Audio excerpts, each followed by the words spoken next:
بسم الله الرحمن الرحيم إن الحمد لله نحمده ونستعينه ونستغفره ونعوذ بالله من شرور أنفسنا وسيئات أعمالنا من يهده الله فلا مضل له ومن يضلل فلا هادي له وأشهد أن لا إله إلا الله وحده لا شريك له وأشهد أن محمدا عبده ورسوله. معزز خواتین و حضرات، انسانیت کی تضلیل کے لیے، انسان سے شرک کروانے کے لیے ہر دور میں تین ہتھیار سب سے زیادہ بلکہ بنیادی کردار ادا کرتے رہے ہیں. تین ہتھیار ہیں جن سے انسانیت کی تضلیل ہوتی رہی. ان میں سب سے پہلے اندھی عقیدت، اس کے بعد وسیلہ، اور اس کے بعد بزرگوں کی محبت. یاد رکھیے، ایک ہے عقیدہ سونی صاحب اور ایک ہے عقیدت. کیا سمجھتے ہیں؟ جتنی محبت نبی علیہ الصلوۃ والسلام کے صحابہ کو نبی علیہ الصلوۃ والسلام کے ساتھ تھی، جتنی عقیدت تھی، قیامت تک کی آنے والی ساری انسانیت مل کر کیا اس عقیدت کے 100ویں حصے کو بھی پا سکتی ہے؟ کبھی سوال ہی نہیں پیدا ہو. جو نبی علیہ السلام کے وضو کا پانی زمین پر نہیں گرنے دیتے، جو نبی علیہ الصلوۃ والسلام کا پسینہ اکٹھا کر کے شیشیوں میں ڈال لیتے ہیں کہ اس سے دنیا کی بہترین خوشبو آتی ہے، جنہوں نے آقا علیہ الصلوۃ والسلام کی ڈھال بن کر اپنے جسموں کو چھلنی کروا لیا، کیا ان کو نبی علیہ السلام کے ساتھ عقیدت نہیں تھی؟ لیکن ان کی عقیدت شریعت کے دائرے کے اندر تھی. یقین جانیے، سچا واقعہ ہے، میرے اپنے ساتھ پیش آیا. مدینہ منورہ میں پڑھنے کے دوران ایک آدمی کہتا ہے کہ مجھے نبی علیہ الصلوۃ والسلام کے ساتھ اتنی عقیدت ہے کہ میں نبی علیہ السلام کی عقیدت میں چاہتا ہوں کہ میں پاگل ہو جاؤں. تو میں نے کہا پھر مینٹل اسپتال جا. نبی علیہ الصلوۃ والسلام، آپ نے حدیث سنی نا، صحابی نے کیا کہا؟ ماشاء اللہ وشیتا. بچیاں کیا پڑھ رہی ہیں؟ وفینا نبی یعلم ما فی غد. نبی علیہ السلام نے وہیں پر روک دیا. اس کا مطلب کیا ہوا کہ عقیدت اللہ کے ہاں وہ قابل قبول ہے جو شرعی حدود و قیود کے اندر ہو. صدیق کائنات رضی اللہ تعالیٰ عنہ سے بڑا عقیدت مند کون تھا؟ جن کو میرے اللہ نے وہ اعزازات بخشے جو انسانی تاریخ میں آج تک کسی کو مل ہی نہیں سکے. سیدنا فاروق اعظم سے بڑا عقیدت مند کون تھا؟ سیدنا عثمان غنی رضی اللہ تعالیٰ عنہ سے بڑھ کر عقیدت مند کون تھا؟ لیکن انہوں نے کیا کیا تھا؟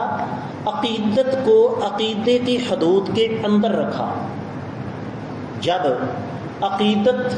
عقیدے کی حدود سے باہر نکلتی ہے تو پھر انسانیت کی توہین ہوتی ہے، جس کا سب سے بڑا ثبوت کیا ہے؟ نبی علیہ الصلوۃ والسلام کے بارے میں تو جو بھی لوگوں نے کہا. لوگ کہتے ہیں میں مدینے کا کتا ہوں، میں فلاں کے در کا کتا ہوں. اس قسم کے الفاظ ہمیں سننے کو ملتے ہیں. وجہ کیا ہے؟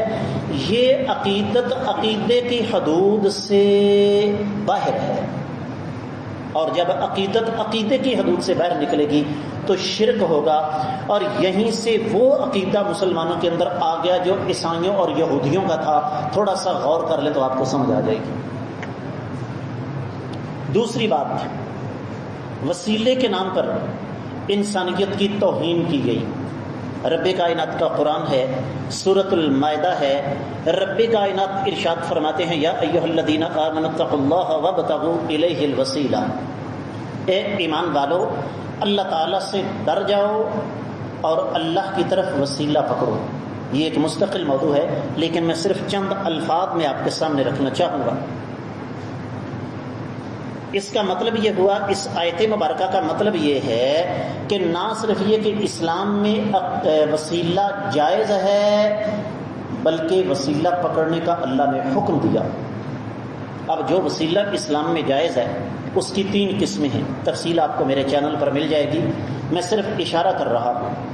سب سے پہلے آپ نے پہلے خطبے کے دوران سماعت فرمایا اللہ کے اسماء و صفات کا وسیلہ، وَلِلَّهِ الْأَسْمَاءُ الْحُسْنَى فَادْعُوهُ بِهَا.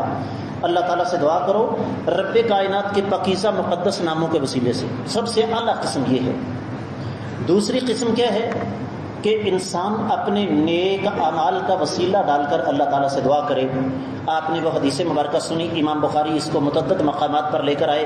3 آدمی سفر پر جا رہے تھے، راستہ دشوار گزار پہاڑی تھا، آندھی طوفان بارش آ گئی، ایک غار کے اندر بیٹھ گئے، اوپر سے پتھر گرا، غار کا منہ بند ہو گیا، پتھر وزنی تھا، ہٹ نہیں رہا تھا. موت کا انتظار کرنے کے لیے تینوں نے اپنے اپنے نیک اعمال کا وسیلہ دیا، رب کائنات نے اس پتھر کو ہٹا دیا. شرعی اور جائز وسیلے کی تیسری قسم کسی ایسے انسان سے دعا کروانا جو نیک ہو، زندہ ہو اور اس کی زندگی دنیاوی ہو، برزخی زندگی نہ ہو. صحابہ کرام نے آقا علیہ السلام سے دعائیں کروائیں. نبی علیہ الصلوۃ والسلام نے صحابہ کرام کو باقاعدہ وصیت فرمائی، فلاں آدمی تمہارے پاس آئے گا تو اسے کہنا تمہارے لیے دعا کرو. اور پھر حدیث مبارکہ ہے، بڑی قیمتی حدیث ہے. آج کے بعد آپ یہ وعدہ کریں کہ اس حدیث پر عمل کریں گے انشاءاللہ. فرمایا جو مسلمان پوری امت مسلمہ کے لیے دعا کرتا ہے، اللہ تعالیٰ ہر مسلمان کے بدلے میں اس کے نامہ اعمال میں نیکی لکھ دیتا ہے. اس وقت مسلمانوں کی آبادی 1.25 ارب ہے. کیوں مرزا صاحب؟ اتنی ہے نا، 1.25 ارب آبادی ہے. آپ صرف اتنی بات کہتے ہیں، یا اللہ امت مسلمہ پر رحم فرما، آمین کہہ دو. یا اللہ مسلمانوں کو ہدایت نصیب فرما. اتنے الفاظ کہنے سے 1.25 ارب نیکی نامہ اعمال کے اندر لکھی جاتی ہے. وسیلے سے کون انکار کرتا ہے؟ لیکن دعا کس سے کروانی ہے؟ جو آدمی نیک ہو، زندہ ہو اور اس کی زندگی دنیاوی ہو، برزخی زندگی نہ ہو. فوت شدہ کے وسیلے سے دعا کرنا یہ کفار مکہ کا عقیدہ تو ہے، یہ قوم نوح کا عقیدہ تو ہے، مسلمان کا یہ عقیدہ قطعی طور پر نہیں ہے. اور محبت کے نام پر ہمارا بیڑا غرق کیا گیا، اور ہمیں کسی نے بتایا ہی نہیں کہ نبی علیہ السلام کی محبت کیا ہے. آقا آپ کے نام پر جان بھی قربان، جان قربان کرنی ہے، لیکن 5 وقت کی نماز، بولو بولو، جان قربان کرنی ہے لیکن چہرے پر داڑھی نہیں سجانی. جان قربان ہے نبی علیہ السلام کے نام پر، لیکن سودی کاروبار نہیں چھوڑنا، بددیانتی نہیں چھوڑنی، لوگوں پر ظلم نہیں چھوڑنا، اپنی زبان کی حفاظت نہیں کرنی، اپنے گھر کے اندر بے غیرتی کا مظاہرہ کرتے ہوئے اپنی بیوی کو تشدد کا نشانہ بنانا نہیں چھوڑنا. ویسے نبی علیہ السلام کے ساتھ بڑی محبت ہے. یہ 3 ہتھیار ہیں انسانیت کی تدلیل کے لیے جو استعمال کیے گئے: اندھی عقیدت، وسیلہ اور محبت.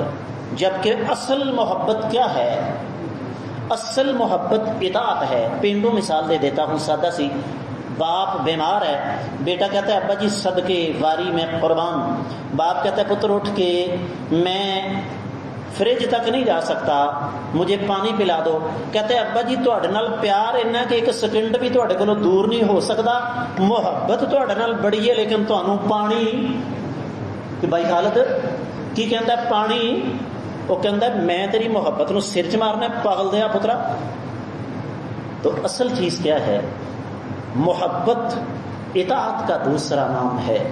اس لیے یہ تینوں پہلو، وسیلہ، عقیدت اور محبت، ان کو خصوصی طور پر ذہن میں رکھیے. کہیں ایسا نہ ہو کہ یہ ہتھیار استعمال کر کے شیطان ہم سے شرک کروا دے. اللہ تعالی ہمیں سمجھ کر عمل کرنے کی توفیق عطا فرمائے.